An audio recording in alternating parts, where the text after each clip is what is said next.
This is Season 7 of the Team Roping Journal's podcast, The Score, the show that started it all in the whole podcasting game in team roping and rodeo. At 3 million downloads and counting, this is where team ropers talk, from our weekly short score episodes to the longer sit-down conversations that we get to have that dive deep into the personalities, producers, and horses that inspire the sport.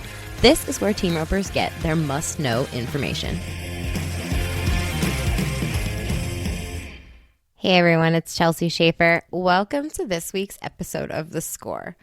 Now, this episode was designed to be a pretty broad overview of all of the horses that placed at the Royal Crown Futurity in Buckeye, Arizona, February 8th through the 10th. If you're listening to this episode in the future, we're talking 2024. But the weekend took kind of a turn that surprised me when, I shouldn't say that. Sorry, Miles. It didn't really surprise me, but it was unexpected because this hasn't happened before, that Miles Baker won nearly everything there was to win in Buckeye, including the 4-year-old heading and heeling and the 6 and under heading.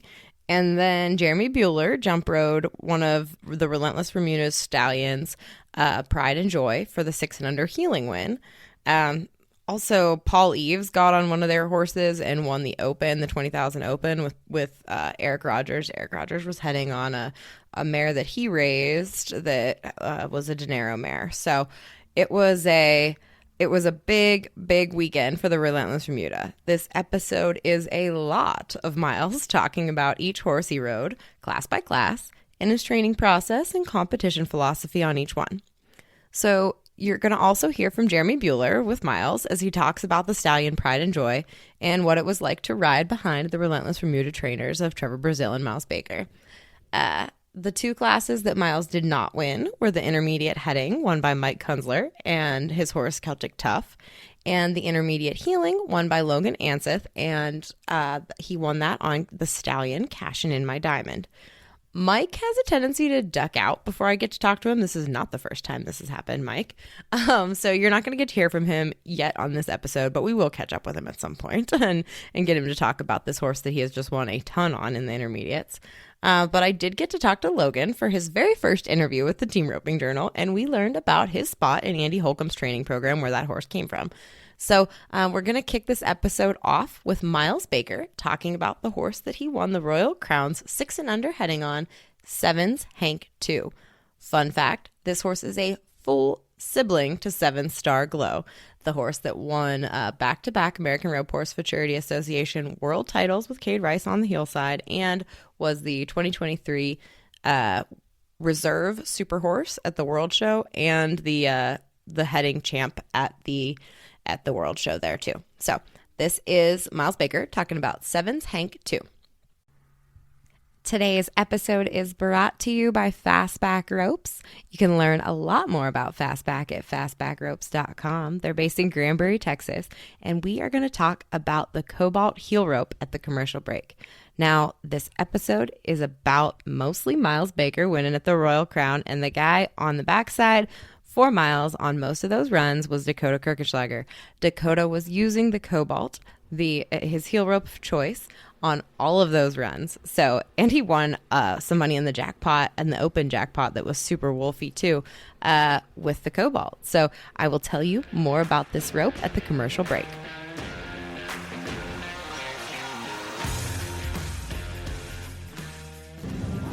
You just won your first futurity? Yeah, it's crazy to say that. I don't know how many times I've won second.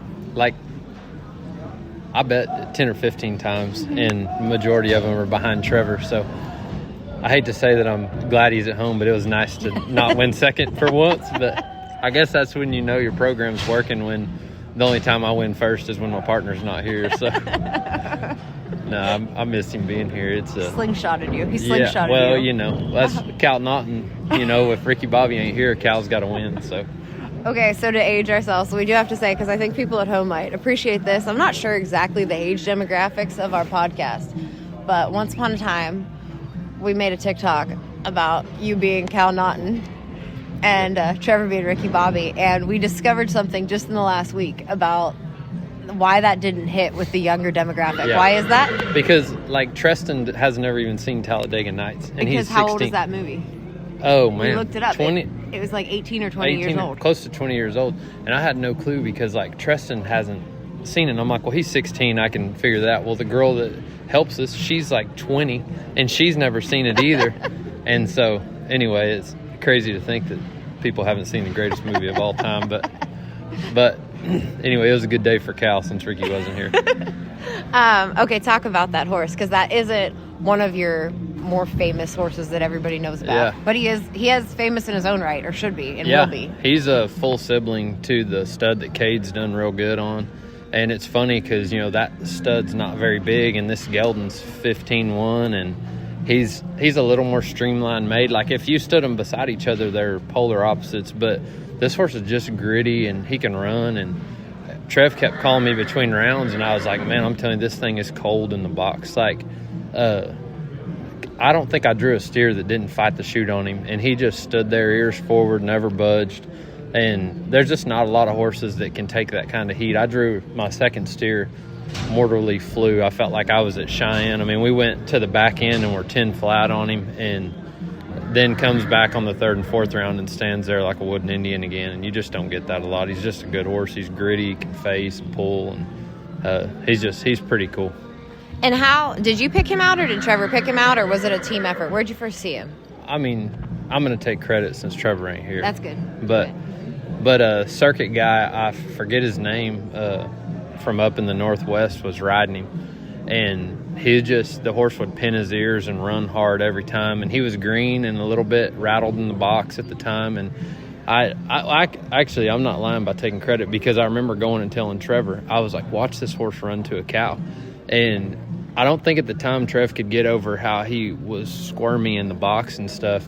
But you sit there and watch him run to a cow and then would just zing on the end of it facing. And so I asked the people about him, and then they called me and said several people were interested in him and wanted to know if I'd ride him for a week and just kind of put a price tag. They said, we don't know what a horse like this is worth. And just so happened to be, it was Bob Tonkin and Matt Liston. They had the horse, and we've sold them some horses, and we're partnered with some mares with them guys, and they're just good people. And they said, we know you'll tell us what the horse is really worth and stuff. And so I called him, and I said, he's probably worth more than what I can give for him, but I said, I can win on this horse. And I asked Trev, because I knew he was having shoulder surgery, and I was like, the last thing we need is another horse in the barn. But I said, I can win. Especially a gelding that you didn't raise. Yeah. Mm-hmm. Yeah. And I said, but I this horse has good stuff. I said, if I have him for a while, I can get him there. I'll win. And Trev's like, perfect, get after it. And some horse trading went on. We had some really good mares and stuff, and I ended up taking the horse in on trade. And so we got him from Matt and Bob, and he's mine and Trevor's now. And I was glad I didn't lead Trevor astray. It was our first trip to town, and we got the W, and that was so I had it planned in my mind, but it don't always work out that way. When you first saw him and you told Trevor about him, did you know he was a full brother to Hank? I had no idea. I didn't know he was a full sibling until I owned him. Mm-hmm. Yeah, I literally, looking at the two horses, they're so polar opposites. I thought, there's no way. I knew he had, Marshall's brand, and I knew he was by the same sire, but I had no idea it was the same dam. And so, dang sure gritty, tough little horse. Why? What do you think about that pedigree, though? I mean, obviously, they're like we said, they're really different. But what is it about that program and what Marshall and his crew are putting together that's making them good? I don't know enough about that breeding. I mean, I read a deal. There's some reining in there and there's some cow horses in there, but like you go and get away from some of the, sure enough, like the cut and bred stuff that does good these days, they're maybe just not as tough, and they're bred to anticipate everything, and they're a little bit frantic minded. And I think some of this stuff that's just off the wall, like Bobby Lewis has done it with some of his breeding, those horses can go do the cow horse and stuff, but they're just a tick tougher than a lot of the cutters and everything. And I think that works good for the roping. And like this horse to come out here, like people don't understand the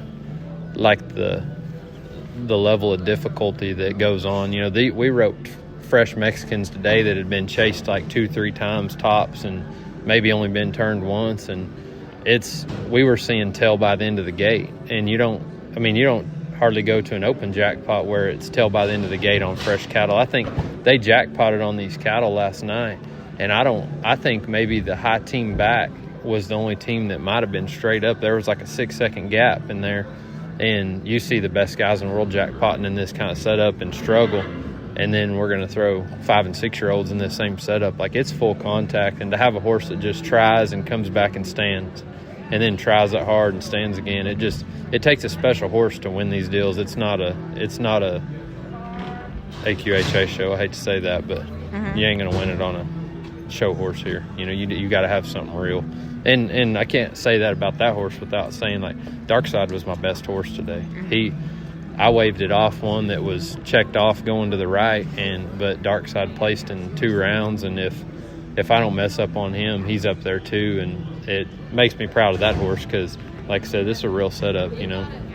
Pace Freed said that. He was doing the X Factor deal, and he walked up and he said, I could rodeo on that Dark Side horse. He said he looks real, and that's a good feeling knowing that I had several of them here today that were good enough, you know. Yeah, and he looked great with Jeremy too. Like, Dark Side was outstanding no matter what. Yeah, no, it was a good day. We got the win and the heading and the healing, and it makes me feel good because with Trev being out, I didn't want him to come back and be like, all right, I guess now we can go back to winning. So, because I know he'd have something to say like that. Yeah, but he sure would. Yeah. So. For anybody who doesn't know him, he sure would. Yep, he would laugh. But... Oh, yeah. Okay, congrats. Thank you.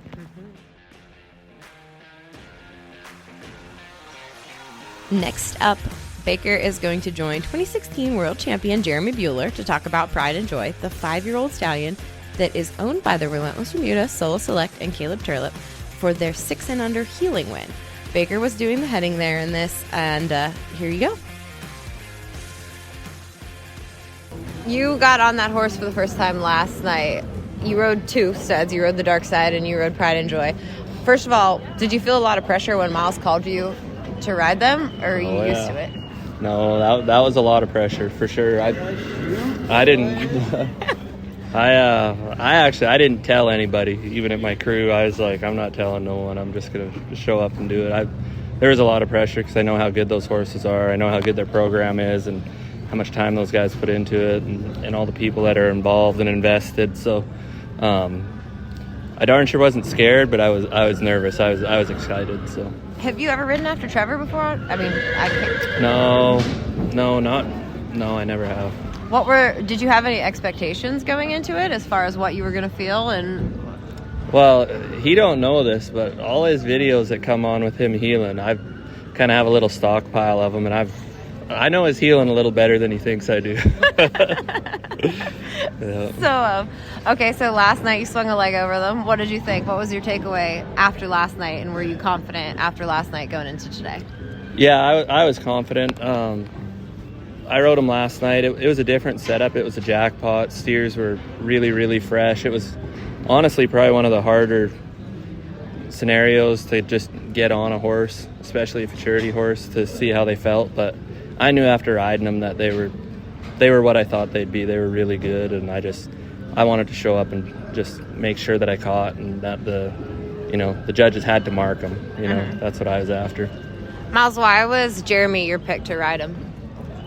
He was talking about studying videos. Like, I studied stuff too, and I just think he rides a good horse, and he's real quiet about how he does it. A lot of guys can do a lot of stuff with a rope, but they ride real loud. And Trevor had shoulder surgery, and this deal, I mean, this is more or less a jackpot. It's whoever can ride one that's good enough to let you go up around there and throw fast. Like, the judges are going to mark that here, and so it seemed fitting to get somebody that heels better than I do. And just watching him ride, I know he rides good. He's always in a good position. He's got so much coverage with his rope, and he rides a horse quiet. And I thought it'd be a really good fit. And man, it was fun heading for him. I was enjoying watching my horse from the front side. It was nice of Miles to break the ice on that first one and mess up a little bit before you have to fish a little bit. Did that break the ice for you? I know. About that. Okay. We won't talk about that. After the first one, what were you feeling or what were you thinking on Pride and Joyy? Same thing. Like, he felt really good, and then when they marked him really good, it was kind of confidence booster. It was a confidence booster to catch and get marked good on the first one. But horses like that, it's I'm the first one to not take much credit on that. I know that I was just sitting on him healing. That's a awesome horse, and they did a great job with him. Can you, just for anybody who's never got on one like that, like, can you describe what he feels like as compared to other horses you've ridden or rodeo horses? Like, what set that horse apart today, you think? He's very trained and obedient, like very trained. You know, I don't think he was in a bad spot one time. He was in a great spot. It felt like healing a fast lane to me. You know, he's just a very, very easy horse, and then on top of being easy, he's got all the moves too. So it's pretty cool combination. A lot of times you'll get one or the other. Yeah, and Miles, that short round steer, I mean, it didn't look like just the most fun as far as. Yeah. I was more nervous for your head loop, no offense, than I was for Jeremy there, because not because of your loop, but because of what that steer was doing. I actually knew that steer, and he looks like a big, strong bulldog and steer, but he's a tick slower, and he wasn't standing how I wanted him in the chute, but I knew I had a little forgiveness at the start, so I seen plenty, and I brought my good head horse all the way from Texas out here, literally just to head those steers for those two studs, and when you got your good head horse, you don't worry about stuff like that. Steer tried us pretty hard to the left, but it's a good feeling having your good one, and I knew what he was going to be able to do on them studs, and I want to make sure I gave us the best chance. So, were you nervous going into the short round? You had a confidence booster after the first one, and everything was going well, but any short round jitters? No, I wasn't really. I just kind of hoped that we drew decent, and no, by that point I was pretty confident that we were going to catch the last one, and just. Yeah. How big a lead did we have? A lot. I don't know what it was. I didn't want to think about how big a lead we had. I just knew I wanted to make sure that I got out and I turned the cow. I knew if we were 8 or 9, it wasn't going to be the end of the day, but a barrier in no time would have hurt. So yeah. Yeah. Now, your own horses. How many of your own horses did you bring too? I didn't have any of my own here. This is sort of I showed one for Stump Lake. And it was her first time to town. She made the finals, and she did all right, so that was good. And but yeah, as for this year, it's kind of an off year for me. I wasn't prepared enough, I guess. So. All right, I got one in grad. Awesome, thanks, guys.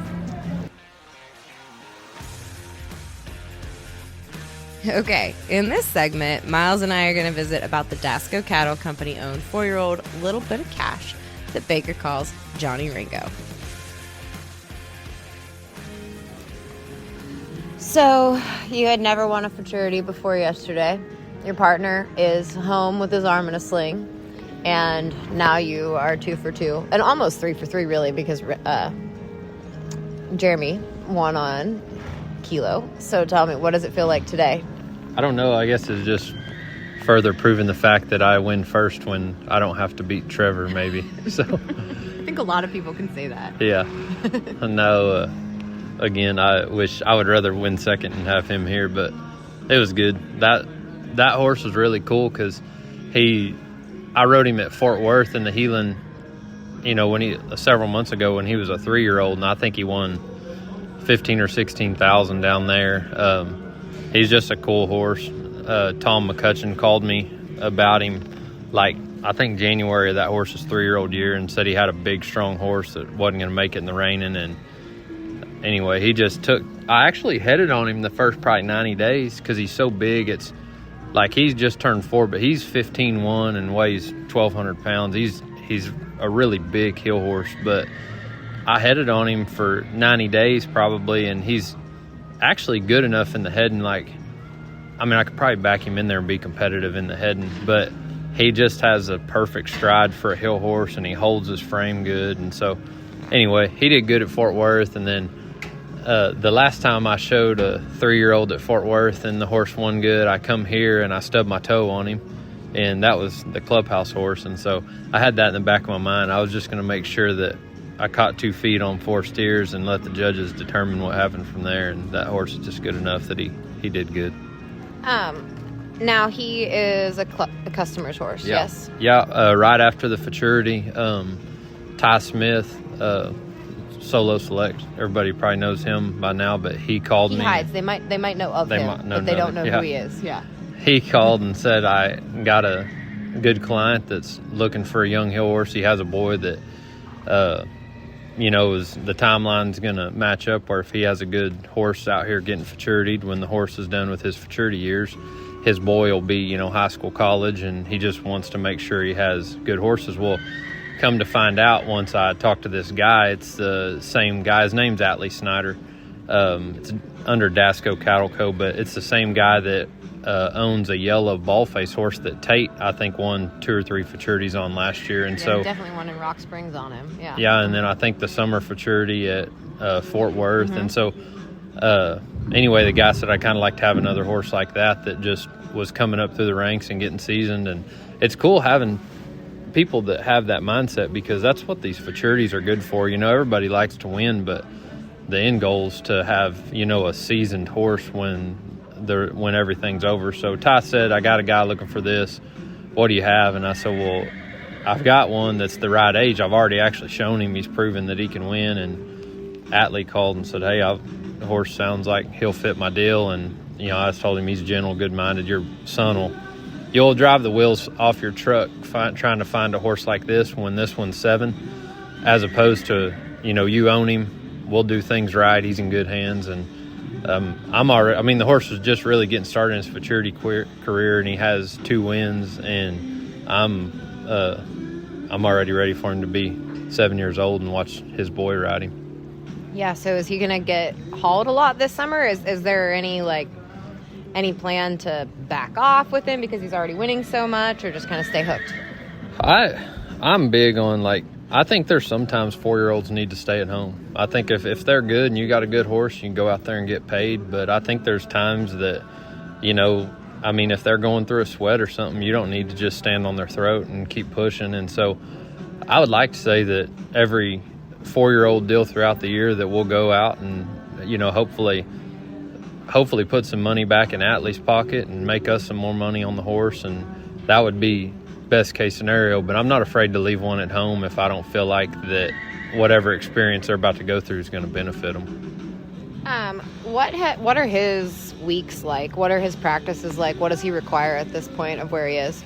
Really nothing. I think after the futurity for a month, I had pushed him pretty hard getting him ready for that, or hard for what I think a 3-year-old should take, and he went down there, stood up to the test, did good, and brought him home, and we kind of just rode him. I didn't rope on him much, just rode him around, and his days were easy. And now, really, he gets probably roped on 3 or 4 days a week and rode the other few. But he's just such a pure horse that, I go out there and run 4 or 5 steers on him and feel like I accomplished it. And I'm pretty calculated on, I always keep track of what a horse felt like the day before, and then I go into the next day knowing where I need to pick up and what I need to focus on that day, and just kind of take it a day at a time. But that horse has just been really easy. And I heard I was listening to Andrea Fapani was talking about how some horses just train themselves, and it was funny because he said, I've had a few little Joe Cashes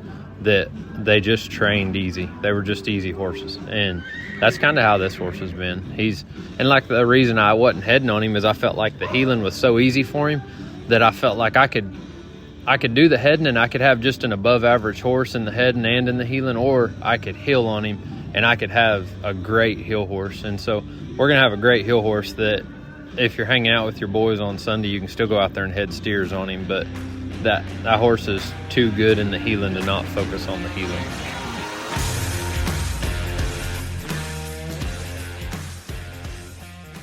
Fastback Ropes is the sponsor of today's episode. They have been with us since the very beginning of the score.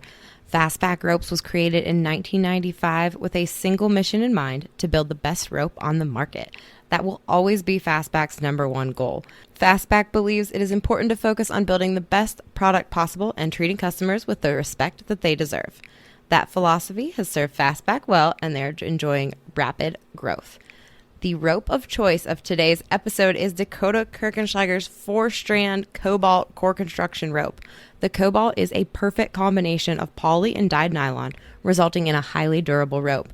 The Cobalt is medium in diameter and weight and will likely appeal to ropers who prefer more tip weight and less body or bounce.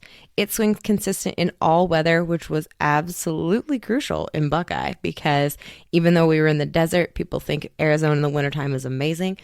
I was very cold, as was everybody else, because it was raining sometimes, it was freezing sometimes, it was very, very cold first thing in the morning. It was in the 30s and never did get very warm, but it was wet. Sometimes it was dry, it was icy, so it put the rope to the test, and Dakota showed that it passed with flying colors. So check that out. Fastbackropes.com, anywhere that deals fastbacks. That's Tractor Supply, that's NRS.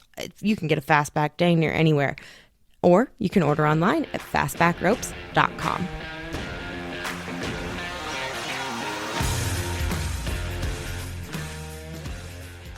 Gotcha. Yeah, as far as how he's bred, Little Joe Cash, and then what's the mare? Do you know anything about the mare? I wish you wouldn't ask that, because somebody asked that today, and I drew a blank on it. We're our assistant looking it up. Yeah, but safe to say you didn't buy him off the papers, though. No. That was just a... No, and when we went and looked at him, I almost passed on him. I'll give Trev credit right here because he was like, you're in or you're out, but I'm taking this horse home with me, because he was going to rope calves on him if I didn't want in on him. And I rode him for a few days, and I was like, he just wants to stop too much, and he has too good a stride. And I got in on him, but originally I thought he was a little bit too big, and I don't really love heading on reiners. And I was like, man, I think he's too big for a hill horse, and I don't love heading on reiners all the time. And Trev was like, this horse is too good to pass up. And so anyway, I'm glad he swayed me that way, because he's such a good horse. And you guys are... I mean, obviously, you raise a lot of great horses. Melanie and Ty have a lot of prospects that you end up with, and you guys start a lot from the beginning. But I feel like Trevor has always been so good at buying horses. Yep. Like, what he sees in them. What have you learned about buying horses from Trevor? It's, I think there's as much of an art to having an eye for good horses as there is being able to train good horses. Like, if you can sit here and watch how... the horse I won the heading on, he was a little bit in shambles the day that we looked at him. He had a lot of heat on him. He didn't want to stand in the box. He was kind of dropping his shoulders, leaving, and there were some things we didn't like, but both of us could sit there and see things in that horse that we knew would come to fruition. And so I've always said it like, the horse we won the futurity on, I bought that horse from Dakota for my dad. And he didn't fit my dad, and Trev and I bought him, and we won the futurity on him. And I'm not afraid to buy one, and I'm not afraid to give credit where credit's due. I think there's an art to being able to sit here and recognize a good horse, and that's what Trevor's good at. Trev can see stuff, and he called me 3 times during the intermediate heading this morning. Hey, watch this horse go. Watch this horse go. Watch this horse. So I sit here all morning and I watched horses go, and if I see something I like, I'll go down there and ask them about it. That's the name of the game. It's not, there shouldn't be no pride involved in the business. Like, I think when you're trying to win and you're trying to have the best product, I mean, the hope is that you train that yourself, but sometimes somebody else may have a really good horse that you don't have. And I've always heard that about Andre Faponi. They're like, he's a winner. If he don't have the horse, he'll go find the horse. And so I'm not afraid to go find one, pick one out and buy one, and I would love to find one that somebody else trained and we go win on, and I can say, hey, I bought this horse from so-and-so. He did a good job with him. I think that's good for the sport, Yeah, absolutely. What did you show him in today? What bridle and what's he in? Does it matter? It doesn't matter. Mm-hmm. But he's such a little pet coon that if he can get the shank in his mouth and chew on it, he'll do that. And so I always ride something that he can't get in his mouth and chew. But I've always liked a little short shank blessing on him because he's so broke, and he's over the bridle quite a bit. So those tend to get their heads up. Mm-hmm. And so that's what I rode on him today, because that's what I like riding on him. But I normally ride whatever I feel like he can't chew on, because I've literally been running down the pen before, and picked up on the reins and looked down and him have the shank of a bit in his mouth, just chewing on it, going through the run. And I'm like, that's literally how chill-minded he is, that, like, he's not worried about anything, but, like, he's literally like a pet coon. He's a little pest, but he's got a cool personality. That's awesome. Well, thank you. All right, simply going in order of the way that we recorded these interviews and who won what when.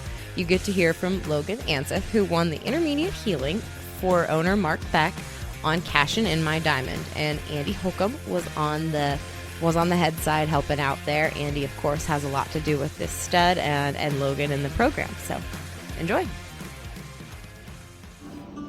Okay.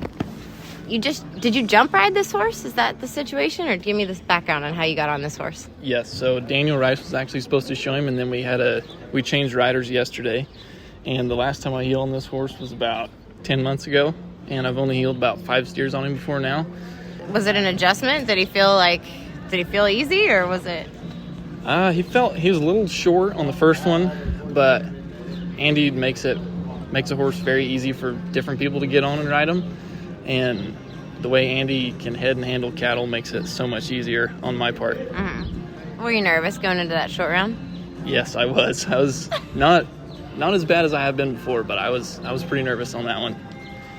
How old is he? What's his background? Do you know? He's 6 years old. Andy showed him a little bit last year and won some money on him, like at Rock Springs, and made the short round at Fort Worth on him. And yeah, this is the first show of the year for him.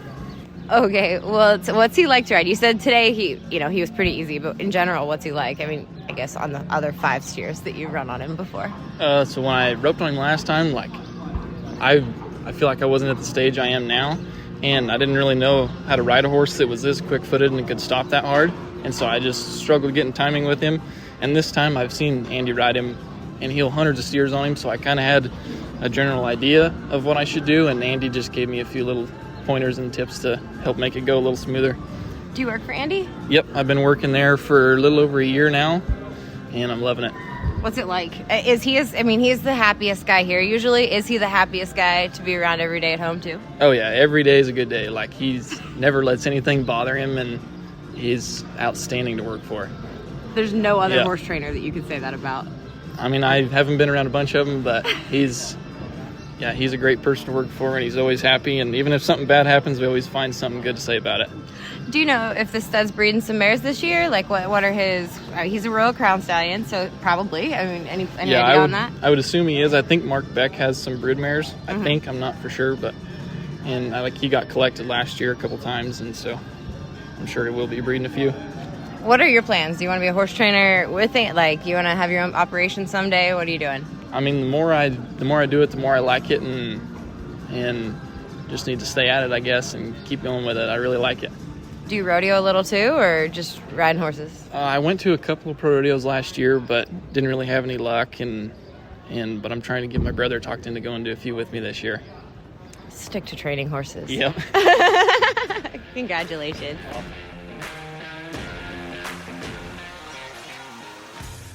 Okay, in this very last interview segment of this episode, Miles Baker and I get to discuss not just the standout young mare he won with on her very first trip to town, Relentless Honor by One Time Honor, that was bred by the Flag Ranch. We do get to talk about what this meant to him and what this weekend meant to him and how he plans to carry this through the rest of the season, through his career, and what he's doing while Trevor Brazile is sidelined still with a shoulder injury. Trevor had shoulder surgery, and that's why Miles was on all of these horses and quite busy, and he has been quite busy because Trevor's surgery was right after Christmas. So Miles has been the lone rider, lone ranger over at the Relentless Remuda for a little while. So enjoy this part of the interview.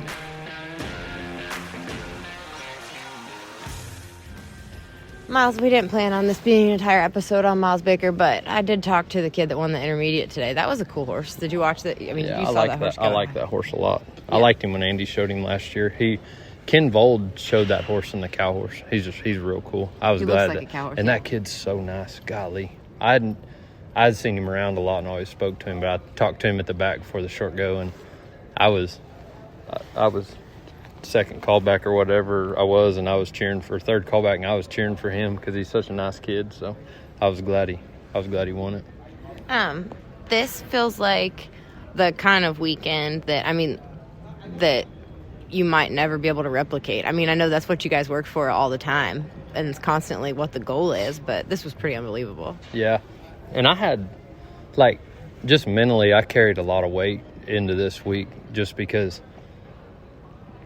Trevor's, like, such on his own level that, like, I get a little bit of kickback of, like, you know, well, he's just got Trevor to show the horses, so he trains them good, but then he's got Trevor, and that's how they win. And, like, I get that from a lot of angles that you probably wouldn't think I do. And so to, like, show up out here and sweep every class of the Open, it was a sigh of relief. And it's a God thing too, because, like, I've sowed the seeds, I've put the work in, and just did the right things to get to this point. And then, like I said, to show up out here, I was feeling pressure because it's my first, like, big show with a whole set of horses that Trevor's at home, you know, and just to show up out here and execute is pretty cool. And then, like, the Kilo, that horse is so good that, you know, I wanted Buhler to ride him because he's so good that you just catch 2 feet,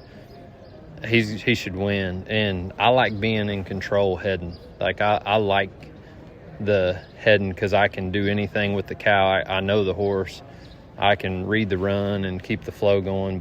And then the 6-year-old, it was a good deal. But the 4-year-old's what pumps me up because, like, this is the first time everybody cracks their 4-year-olds out, and you see who was working behind curtains. Mm-hmm. Like, you see who's been putting in the work the last 18 months. And so that's why I was so glad to sweep the 4-year-old deal, just because I've put so much time into them things. So you bought those guys were they all mares? I'm trying to think about your 4-year-old class. Yeah, all mares. Yeah. And bought them as yearlings, long yearlings? I got them from Larry Rice the very beginning of their 2-year-old year, and the kid that was starting all his colts had started doing the groundwork on them, and I called, and he said, man, I'm about to put the first ride on these things, and if you want to come watch them. So I went over to Larry's, and I just sat on the fence that morning and watched, call him Red, but he groundworked those mares, and he had put a saddle on them and sent them around the round pen, and I watched him get on them too for the first time. And the mare I won 4th on, we had a leg on her. She would have been right there tied for high call with that other one. And then steer comes super hard left and short go. I didn't really get to show her, but she placed, and I called Trevor, and I bought the 2 fillies, and I said, there's a bay that has the kindest eye I've seen, like, for putting the first ride on them. She had so much confidence in her eye, and she had a huge hip. She was bred cool. And then I bought another one. I said, she had a little bit of a wild look in her eye, but I was like, she is beautiful. And she was real stingy. Like, she moved around with her tail clamped, and she never cut in 2, but you could just tell she had some freaky attributes to her. And so I went over there to buy 1, and I bought 2. And I took them home, and I went on with them from then, and I've had them ever since. And they've been in my hands, and it's been cool. But really, the bay mare's been the one I won 4th on, I think she's been such a freak all along that I was like, I don't know how anything can get around her. And then I got out here a few days ago and messed around with these horses, and I called Trevor, and I said, hey, the brown mare's going to win the show. I said, I don't think there's anything that can touch her. She was that good when I worked her when I first got out here. She just locked in. She's cold-blooded. And so I spoke that to life because I told him 3 days ago that she was going to win it. And so I'm glad to execute on that. And Andy's did you get to go see Andy's go? He rode that one at Driggers that he did really well on, too. That one he won 3rd on? Yeah. Yeah. Mm-hmm. Was that a mare? No, I think it was a big gelding, big sorrel gelding. I was crossing ways. Like, I got to watch Short Round run, made a real good run.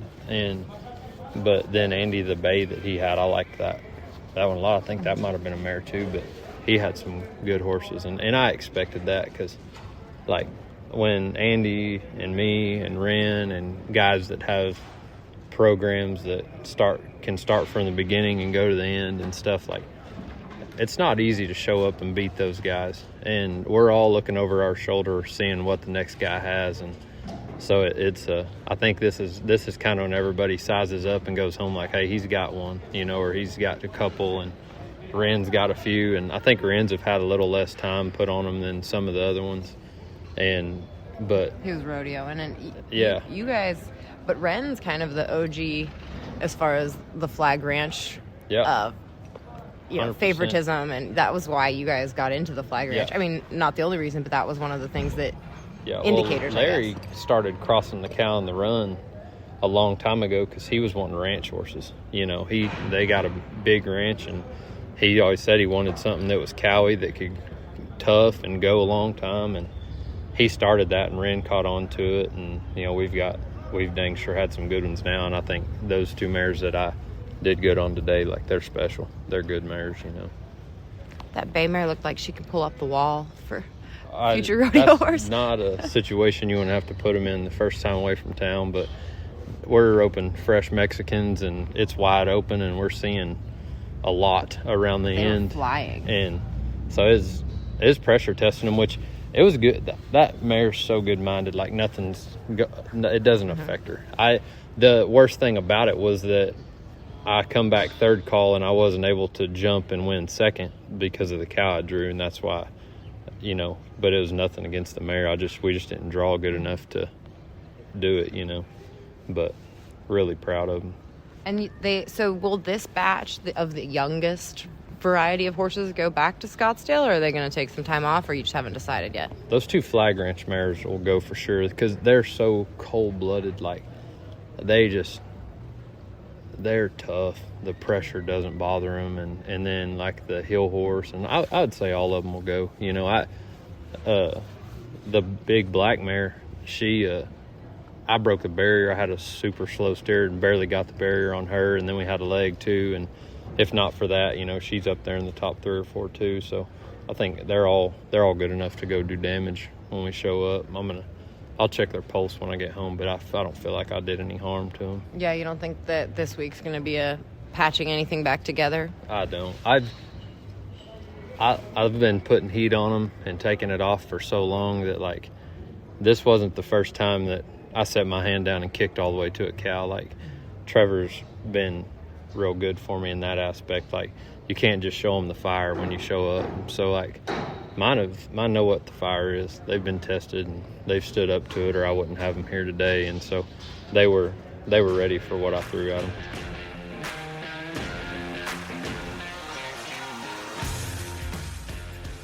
Thanks for sticking around. By the way, if you were impressed with what Miles talks about, I wouldn't be surprised. But go over and listen to his training series. Watch his training series on roping.com, and he has a promo code. It's Miles15, and you'll actually save 15% on your membership, especially with all of these live streams coming up. It's kind of key. I haven't dropped that in a while on this episode, so or on any of these episodes of The Score. So if you've listened this far, your reward is the promo code for roping.com, so you can get Miles' whole training program and Trevor's. I mean, I think people kind of want his too, over at roping.com. That's Miles15.